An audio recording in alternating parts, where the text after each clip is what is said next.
My name is Miguel Fuentes.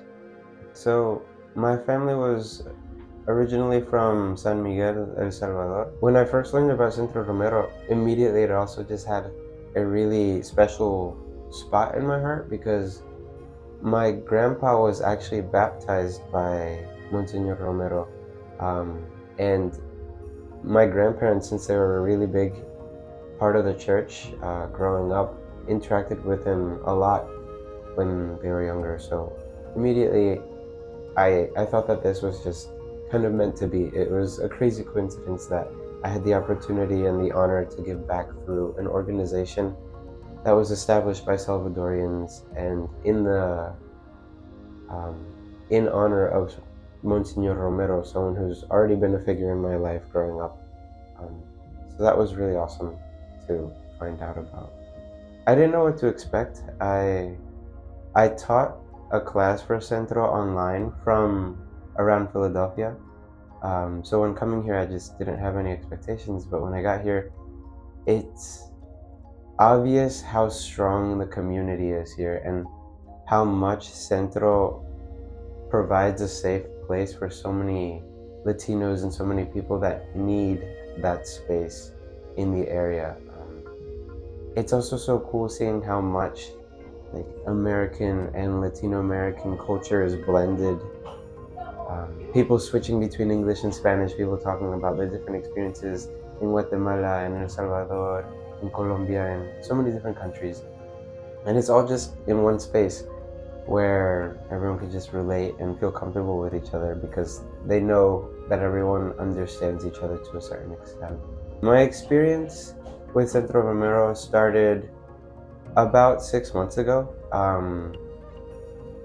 Jackie, someone that works here in the adult education department, reached out to me and said that they needed an English teacher, or they needed a teacher for the English GED program, and mainly for their science course.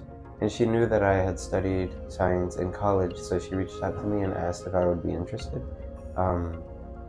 So I was pretty interested because I'm interested in teaching and I really like science.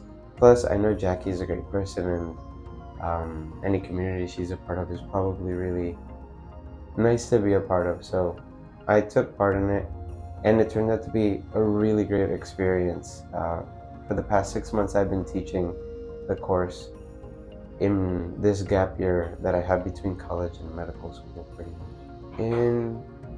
In my life, Centro Romero has really opened up my vision, I guess, for what's possible in the future, um, and also just made me more enthusiastic and more hopeful about giving back to the Latino community or communities that just need help with similar backgrounds to mine and my family's.